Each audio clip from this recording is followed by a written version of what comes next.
सभी विद्यार्थियों को वंदे मातरम। आज हम लोग धर्म दर्शन के अंतर्गत अशुभ की समस्या का समाधान पढ़ेंगे। पिछले लेक्चर में मैंने अशुभ के समस्या का स्वरूप बताया था और मैंने बताया था कि कैसे ईश्वरवाद के संदर्भ में ही अशुभ की समस्या उत्पन्न हुई थी। लेकिन अशुभ की समस्या निश्चित ही ईश्वरवाद के संबंध में एक प्रबल तर्क है। यही कारण है कि ईश्वरवादियों ने अशुभ के समस्या का समाधान के लिए बहुत सारे सिद्धांत और तर्क प्रस्तुत किए।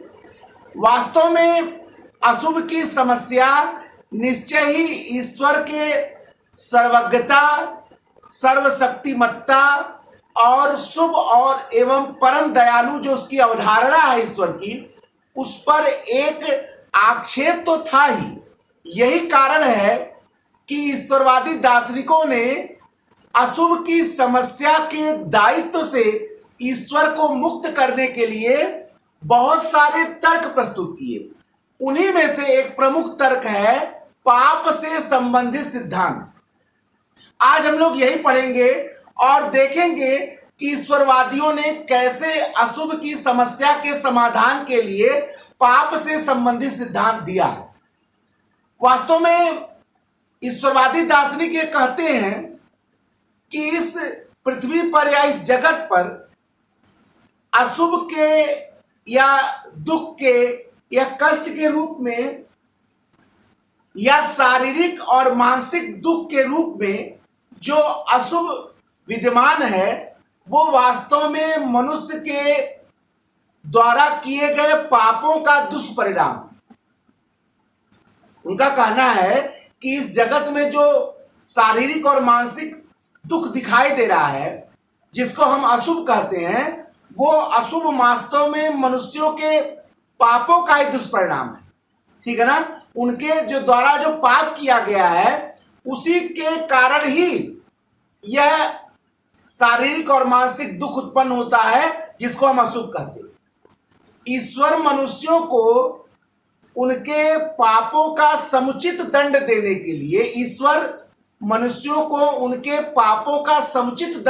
के लिए यह प्राकृतिक अशुभ उत्पन्न करता है। बहुत सारी प्राकृतिक आपदाएं उत्पन्न करता है, जिसके माध्यम से वह क्या करता है, वह लोगों को दंड देता है। यानी जो अशुभ दिख रहा है शारीरिक और मानसिक, असल में वह मनुष्य के पापों का दुष्परिणाम ही। क्यों? क्योंकि मनुष्य जो पाप कर रहा है उसी को समुचित दंड देने के लिए ईश्वर जो है वो शारीरिक और मानसिक दुख के रूप में अशुभ उत्पन्न कर रहा है। इसका मतलब क्या हुआ कि जो अशुभ है वो मनुष्य के पापों का दुष्परिणाम है और मनुष्य को दंड देने के लिए, उसके पापों का समुचित दंड लेने के लिए भगवान जो है, ईश्वर जो है, वो ये अशुभ उत्पन्न करता है। ठीक है ना। तो इसके लिए ईश्वर नहीं उत्तरदायी है, इसके लिए मनुष्य ही स्वयं उत्तरदायी है। मनुष्य द्वारा किए गए कर्म ही उत्तरदायी। इसका मतलब पाप का सिद्धांत क्या कह रहा है? वास्तव में निष्कर्ष क्या निकला कि पाप का सिद्धांत ये कह रहा है कि शारीरिक और मानसिक दुख के रूप में जो अशुभ विद्यमान है वो कोई ईश्वर द्वारा पैदा किया नहीं है, या ईश्वर उसका उत्तरदायी नहीं है। इसका उत्तरदायी मनुष्य है। मनुष्य द्वारा किए गए उसके पाप हैं और इन्हीं पापों का समुचित दंड देने के लिए ईश्वर जो है वो इस प्रकार के प्राकृतिक अशुभ उत्पन्न करता है, जिसके कारण मनुष्यों को शारीरिक और मानसिक दुख झेलना पड़ता है। वास्तव में यह मनुष्य के पापों का ही परिणाम है। इसका मतलब इसके लिए स्वयं मनुष्य ही उत्तरदायी है। ठीक है ना। इस सिद्धांत का एक प्रमुख उदाहरण जो है, गांधी जी द्वारा बिहार के भूकंप का व्याख्या होता है, वर्णन आता है। 1934 में बिहार में बड़ा भयानक भूकंप आया था और इसमें बहुत लोग मारे गए थे, इसमें बहुत लोगों की मृत्यु हुई थी। तो गांधी जी ने असल में इस भूकंप की व्याख्या करते हुए कहा था कि यह सवर्णों के सवर्ण जो अछूतों के साथ जो सवर्ण व्यवहार कर रहे हैं, तो उस व्यवहार के क्या ये दंड है। अर्थात भूकंप जो है वो अस्पृश्यता का समर्थन करने वाले, छुआछूत का समर्थन करने वाले सवर्णों के पाप का दंड है। यानी गांधी जी ने माना था जो भूकंप आया है असल में वो सवर्णों के पापों का दंड है, जो वो छुआछूत के रूप में, अस्पृश्यता के रूप में कुछ अछूत जातियों के साथ करते हैं। यानी अछूत जातियों के साथ, अस्पृश्य जातियों के साथ जो छुआछूत की भावना रखते हैं, पाप की भावना रखते हैं, उनको दुख देते, कष्ट देते हैं सवर्ण, तो उससे पाप पैदा हुआ। और इसी पाप का दंड देने के लिए ईश्वर ने बिहार में भूकंप लाया है। यानी असल में गांधी जी भी ये मान रहे हैं, यहाँ पे गांधी जी की व्याख्या भी ये मान रही है कि जो प्राकृतिक अशुभ उत्पन्न हुआ, यानी जो भूकंप आया जिसमें बहुत लोग मारे गए, ये असल में अस्पृश्यता का समर्थन करने वाले सवर्णों के पाप का दंड था। ये तो पाप का सिद्धांत हो गया। और जब मनुष्य पाप कर रहा है तो जाहिर सी बात है उसका दंड ईश्वर देगा ही, समुचित दंड देगा ही। और जब समुचित दंड देगा तो अशुभ उत्पन्न होगा, और जब अशुभ उत्पन्न होगा तो शारीरिक और मानसिक दुख होगा, और जब शारीरिक मानसिक दुख होगा तो यह तो उसके पापों का ही परिणाम है। गांधी जी भी कह रहे हैं, तो इसमें ईश्वर कहां उत्तरदायी हुआ? तो अशुभ की समस्या कहा लगे, उसके पापों का दंड है। अब इसकी आलोचना किया जाए, क्योंकि देखिए दर्शन शास्त्र में अगर आप एग्जाम यूपीएससी ऑप्शनल फिलॉसफी लिख रहे हैं या कोई भी व्यक्ति, तो दर्शन शास्त्र में आलोचना, क्योंकि दर्शन जो है वो सत्य का बौद्धिक अन्वेषण है, वो एक पक्ष की व्याख्या नहीं करता है। दर्शन जो है वो सकारात्मक नकारात्मक दोनों पक्ष की व्याख्या करता है। इसलिए अगर दर्शन शास्त्र में आप एग्जामिनेशन में आलोचना नहीं लिख रहे हैं, खंडन नहीं लिख रहे हैं, तो नंबर पूरा नहीं मिलेगा। अब देखा जाए इसकी आलोचना क्या है। सबसे पहली आलोचना यह है कि पाप का अर्थ क्या है। यही नहीं मालूम कि वास्तव में पाप क्या है। पहले तो पाप का निश्चित अर्थ ही नहीं मालूम है कि पाप माने होता क्या है। अब ईश्वरवादी कहते हैं कि ईश्वर के इच्छा के विरुद्ध किए गए कार्य पाप होते हैं। ईश्वरवादी क्या कहते हैं? ईश्वर के इच्छा के विरुद्ध किए गए कार्य क्या होते हैं? पाप होते हैं। तो प्रश्न ये उठता है कि हम ईश्वर की इच्छा को कैसे जान सकते हैं? हम ईश्वर की इच्छा को कैसे जान सकते हैं? भाई हमको पता चल जाए कि फला काम, देखिए मैं जो आलोचना दार्शनिकों ने किया वो बता रहा हूं, ठीक है ना। अब अगर हमको ये पता चल जाए, ईश्वर जो विरोधी जो इसका खंडन कर रहे हैं वो लोग क्या कर रहे हैं कि भाई अगर हमें पता चल जाए कि ईश्वर की इच्छा क्या है, उसके विरुद्ध काम नहीं करेंगे। लेकिन सबसे पहले ईश्वर की इच्छा ही तो नहीं पता चल रहा, ठीक, तो फिर पाप क्या है ये पता ही नहीं है। तो पाप का सिद्धांत देने वाले दार्शनिकों का सबसे पहले पाप का अर्थ ही नहीं क्लियर है।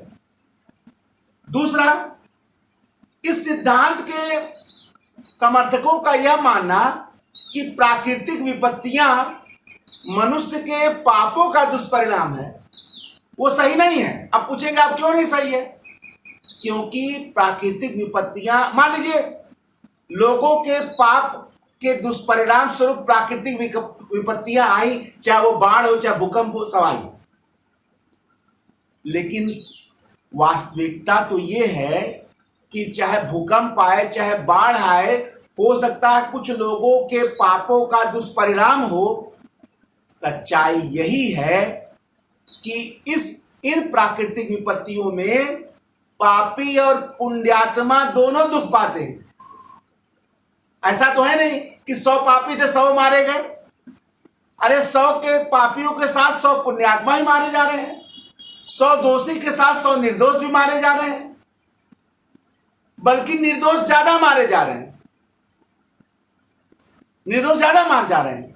आप देखिए इतने बाढ़ और भूकंप आते हैं, कितने बड़ी हवेलियां टूटती हैं, कितने रईस आदमी बाढ़ में भी मरते हैं। ज्यादातर गांव के गरीब लोग ही, आप देखिए उसका सबसे ज्यादा दुख उन्हीं को होता। बाढ़ आ रहा है चारों तरफ भारत में, कौन भोग रहा, जरा देखिए ना। भोगने वाले सबसे ज्यादा गरीब हैं, सबसे ज्यादा असहाय हैं, सबसे ज्यादा निर्बल लोग हैं। बलि तो अपने जो धनवान है, जो ताकतवर है, उतने महलों में रह रहा है, वहां तक बाढ़ कहां पहुंचे। गिना चुना पहुंचता होगा, ऐसा नहीं पहुंचता है, लेकिन बहुत कम। आप उठा के देखिए ना कि बाढ़ों से सबसे ज्यादा नुकसान किसको होता, मैं यही बता रहा हूं। तो क्या सब पापी हैं? अब गांधी जी 1934 के भूकंप में कहा कि बिहार, ये सवर्णों, ये अस्पृश्यता का समर्थन करने वाले सवर्णों के पापों का दुष्परिणाम है। तो क्या उस भूकंप में अवर्ण नहीं मारे गए? क्या उस भूकंप में क्या केवल सवर्ण मारे गए, अवर्ण नहीं मारे गए? क्या अन्य जातियां नहीं मारी गई? क्या इसमें पापी के अलावा पुण्यात्मा दंडित नहीं हुए? ये दूसरी आलोचना, ठीक है ना, ये दूसरी आलोचना है कि इसमें दोनों दंडित हो गए। तीसरी आलोचना यह है कि यदि यह मान लिया जाए कि जो अशुभ की समस्या है या जो अशुभ उत्पन्न हो रहा है वो मनुष्य के पापों का दुष्परिणाम है और मनुष्य के पापों का समुचित दंड देने के लिए ईश्वर यह अशुभ उत्पन्न कर रहा है, तो वास्तव में अशुभ के निवारण का, दुख के निवारण का जो मनुष्य का प्रयास है वो व्यर्थ है, निरर्थक है और अवांछनीय हो जाएगा। देखिए, सामान्यतः यह है कि कहीं पे भूकंप आया, कहीं पे बाढ़ आया, बहुत नाना प्रकार के दुखों को लोग भोगते हैं, कष्टों को भोगते हैं। अब अगर यह मान लिया जाए कि भैया यह इनके पापों का दुष्परिणाम है और ईश्वरीय दंड विधान के फलस्वरूप, ईश्वरीय दंड विधान के फलस्वरूप ये कष्ट भोग रहे हैं, तो हम उनका कष्ट काहे दूर करें भैया? ये ईश्वरीय दंड विधान में हस्तक्षेप तो हुआ भाई। अगर आप कह रहे हैं कि ईश्वरीय दंड के परिणाम स्वरूप ये दुख उत्पन्न हो रहे हैं या अशुभ उत्पन्न हो रहा है, तो उनके दुखों के निवारण का जो हमारा प्रयास है वो अवांछनीय भी तो है, जरूरी भी तो नहीं है। क्योंकि अगर हम उनके दुखों का निवारण कर रहे हैं, इसका तो ईश्वरीय दंड विधान में हम हस्तक्षेप कर रहे हैं, ये तो मतलब हुआ। इस प्रकार अगर हम यह मानते हैं कि जो अशुभ है वो ईश्वरीय दंड विधान के परिणाम के स्वरूप उत्पन्न हो रहा है, तो दुख निवारण का प्रत्येक प्रयास व्यर्थ हो जाएगा, प्रत्येक प्रयास निरर्थक हो जाएगा, प्रत्येक प्रयास अवांछनीय हो जाएगा। क्यों होगा अवांछनीय? क्योंकि वो अपने पाप के परिणाम स्वरूप दंड भोग रहे हैं भाई, और वो दंड दे कौन रहा है? ईश्वर दे रहा है। तो इसका मतलब ईश्वरीय दंड विधान में हम हस्तक्षेप कर रहे हैं ना, उसको दुखों से निवारण कर रहे हैं, तो हस्तक्षेप हो गया। यही आलोचक कह रहे हैं, आलोचकों का यही कहना है। देखिए, मैंने बताया कि दर्शन शास्त्र एक ऐसा विषय है जो किसी भी विचार के एक पक्ष को नहीं देखता है, विचार के दोनों पक्ष का परीक्षण करता है, चाहे वो सत्य हो, चाहे वो सकारात्मक हो, चाहे वो नकारात्मक हो, दोनों पक्ष को देखता। सकारात्मक पक्ष तो मैंने बता दिया, पाप से समझदार। अब उसका आलोचना मैं बता रहा हूं, उसका खंडन जो आलोचकों ने किया है। क्योंकि भाई दर्शन शास्त्र में जैसे ही एक विचार उत्पन्न होता है, कई विचारक उसकी आलोचना भी करने लगे। भाई आलोचना, प्रत्यालोचना, खंडन और मंडन से सही निष्कर्ष निकलता, केवल मंडन से सही निष्कर्ष नहीं आता। समाज की हरियाली को देखकर हम ये नहीं कह सकते कि ये सदाबहार समाज है। समाज में हरियाली के साथ सूखा भी। दर्शन शास्त्र वही दिखाने का प्रयत्न करता है। दर्शन शास्त्र मतलब सत्य का बौद्धिक अन्वेषण, और सत्य का बौद्धिक अन्वेषण सकारात्मक और नकारात्मक दोनों विचारों से ही आएगा। केवल सकारात्मक या केवल मंडन या केवल व्याख्या करने से ही सच्चाई नहीं आएगा। बल्कि उसके पॉजिटिव और निगेटिव दोनों पॉइंट को देखना पड़ेगा। तो निगेटिव माने आलोचना हो गया, वही आलोचना हम कर रहे हैं। इसके अलावा एक आपत्ति और भी आलोचक करते हैं कि भाई ठीक है, मनुष्य के पापों का दुष्परिणाम ही अशुभ है, तो मनुष्य पाप करता कौन कैसे है? भाई जब ईश्वर अंतर्यामी है, सर्वशक्तिमान है, सर्वज्ञ है, शुभ है, दयालु है, तो मनुष्य पाप क्यों करता है? क्या मनुष्य बिना ईश्वर की इच्छा के ही पाप करेगा? भाई ईश्वर जब सर्वज्ञ है, अंतर्यामी है, हमारे अंतर मन में बैठकर हमारी समस्त इच्छाओं को, प्रवृत्तियों को संचालित कर रहा है, तो बिना ईश्वर के इच्छा के हम पाप कैसे कर रहे हैं? इसका मतलब मनुष्य अगर पाप कर रहा है तो पापों के उत्पत्ति का अंतिम दायित्व किसके पर चला गया? ईश्वर पर चला गया।